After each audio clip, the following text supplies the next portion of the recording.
History हमें एक simple सी कहानी बताती है। बड़े एम्पायर्स सिर्फ बड़े देशों से बनते हैं।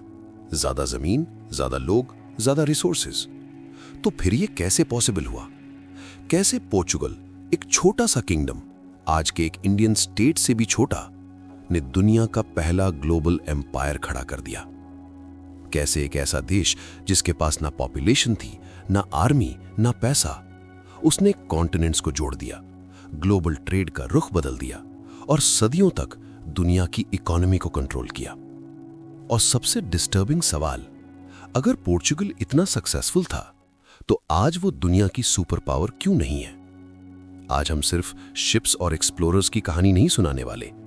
आज हम बात करेंगे सिस्टम्स, पावर और उन गलतियों की जो आज भी रिपीट हो रही हैं। क्योंकि पोर्चुगल ने सिर्फ दुनिया डिस्कवर नहीं की, पोर्चुगल ने डिस्कवर किया पावर का फॉर्मूला और फिर उसे खो भी दिया। पोर्चुगल को समझने के लिए पहले यूरोप की प्रॉब्लम समझनी होगी। 1400s के अराउंड यूरोप एक इकोनॉमिक केज में था। स्पाइसेस, सिल्क, लग्जरी गुड्स जो किंगडम्स को अमीर बनाते थे, सब एशिया से आते थे। पर यूरोप उन रूट्स को कंट्रोल नहीं करता था। बीच में थे Ottoman empire, Arab traders, Italian city states. हर मिडलमैन प्राइस बढ़ाता था। पेपर सिर्फ मसाला नहीं था, पेपर करेंसी था। नटमेग एक वॉर फंड कर सकता था। सिनेमन बिना फ्रिज के फूड को बचाता था। और पोर्चुगल के पास कुछ भी नहीं, ना लैंड रूट्स, ना ट्रेड नेटवर्क्स, ना मिलिट्री डोमिनेंस। बस एक चीज थी जो बाकी यूरोप इग्नोर कर रहा था, अटलांटिक ओशन। डेंजरस, अननोन, पर ओपन। जहां बाकी किंगडम्स डरते थे, पोर्चुगल ने अपॉर्चुनिटी देखी। पोर्चुगल का राइज एक्सीडेंट नहीं था, वो एक एक्सपेरिमेंट था। और उस एक्सपेरिमेंट के पीछे था एक आदमी जो खुद ज्यादा सेल भी नहीं करता था, प्रिंस हेनरी। लोग उसे हेनरी द नेविगेटर कहते हैं, पर सच ये है, हेनरी एक सेलर नहीं था, वो एक आर्किटेक्ट था। उसने पोर्चुगल में एक रिसर्च इकोसिस्टम बनाया। Map makers, astronomers, ship builders, mathematicians. उनका गोल सिंपल था, ओशन को प्रिडिक्टेबल बनाना। उन्होंने सॉल्व की विंड के अगेंस्ट कैसे सेल करें, ओपन सी में लैटिट्यूड कैसे निकालें, लॉन्ग वॉयजेस में कैसे सरवाइव करें। और फिर बना caravel, fast, light, smart. Portugal adventure नहीं कर रहा था, पोर्चुगल स्टेट फंडेड इनोवेशन कर रहा था। हर वॉयज के साथ रिस्क कम हुआ, हर मैप के साथ कॉन्फिडेंस बढ़ा।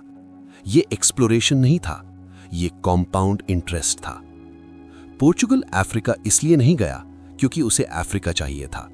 अफ्रीका एक लैडर था। वेस्ट अफ्रीका से गोल्ड मिला, स्लेव ट्रेड एक डार्क और ब्रूटल रियलिटी से प्लांटेशंस को फ्यूल मिला।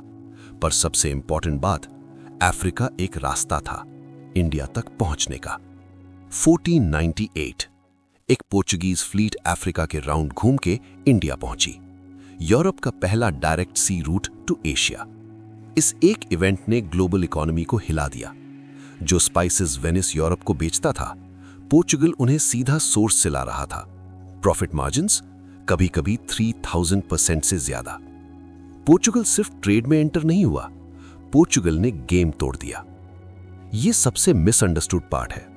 पोर्चुगल ने मैसिव लैंड एम्पायर नहीं बनाया, उसने बनाया एक नेटवर्क एम्पायर। कंट्रोल किस चीज का था? Ports, sea routes, choke points. हर इंपॉर्टेंट ट्रेड लोकेशन पर पोर्चुगीज फोर्ट्स। सोचो जैसे ग्लोबल हाईवेज पर टोल बूथ्स होते हैं। शिप्स को गुजरना है, पेमेंट। ट्रेड करनी है, परमिशन। लिस्बन बन गया दुनिया का फाइनेंशियल हब। एक छोटा सा देश पूरी दुनिया का ट्रैफिक कंट्रोल कर रहा था। पर हर पावरफुल सिस्टम एक वीकनेस भी बनाता है। पोर्चुगल का एम्पायर डिपेंड करता था लॉन्ग सप्लाई लाइंस पे, स्मॉल पॉपुलेशन पे और कांस्टेंट मिलिट्री स्पेंडिंग पे। और सबसे बड़ी प्रॉब्लम, वेल्थ क्राउन के पास जा रही थी, इकोनॉमी के अंदर सर्कुलेट नहीं हो रही थी। पोर्चुगल लग्जरी इंपोर्ट करता रहा, इंडस्ट्री बिल्ड नहीं हुई, इंफ्रास्ट्रक्चर वीक रहा। गोल्ड आ रहा था पर कैपेबिलिटी ग्रो नहीं हो रही थी। 1500 के एंड तक करप्शन बढ़ गया, नेवी ओवरस्ट्रेच हो गई और राइवल्स सीख गए। डच ने मैप्स कॉपी किए, इंग्लिश ने शिप्स कॉपी किए, स्पेनिश ने रूट्स कॉपी किए और ज्यादा रिसोर्सेज के साथ। फिर आई डिजास्टर। पोर्चुगल का किंग एक अननेसेसरी वॉर में मारा गया। No heir. पोर्चुगल अपनी इंडिपेंडेंस खो बैठा। एम्पायर था पर कंट्रोल नहीं। स्पेनिश रूल में पोर्चुगीज एनिमीज मल्टीप्लाई हो गए, ट्रेड कोलैप्स हो गया, पोर्ट्स लूट लिए गए। जब पोर्चुगल वापस इंडिपेंडेंट हुआ, दुनिया बदल चुकी थी। स्पाइसेस अब पावर का सोर्स नहीं थे, इंडस्ट्री थी, और पोर्चुगल इंडस्ट्रियल रेस मिस कर चुका था। ब्राजील से गोल्ड आया, बहुत गोल्ड, पर पैटर्न सेम रहा। मनी आया, इंडस्ट्री नहीं बनी। पोर्चुगल अमीर था पर स्ट्रांग नहीं। आज भी हम ये पैटर्न देखते हैं। Resource rich countries, short term profit focus, long term capacity ignore.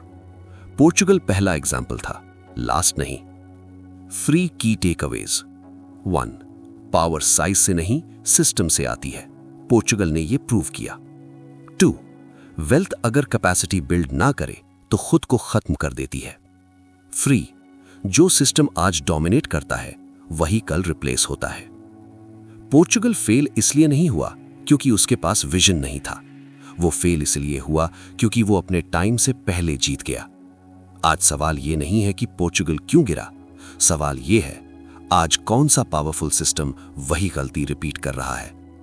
अगर आपको ऐसी हिस्ट्री पसंद है जो सिर्फ पास्ट नहीं प्रेजेंट को भी एक्सप्लेन करती है, सब्सक्राइब करिए, क्योंकि हिस्ट्री खत्म नहीं होती, वो बस रिपीट होती रहती है।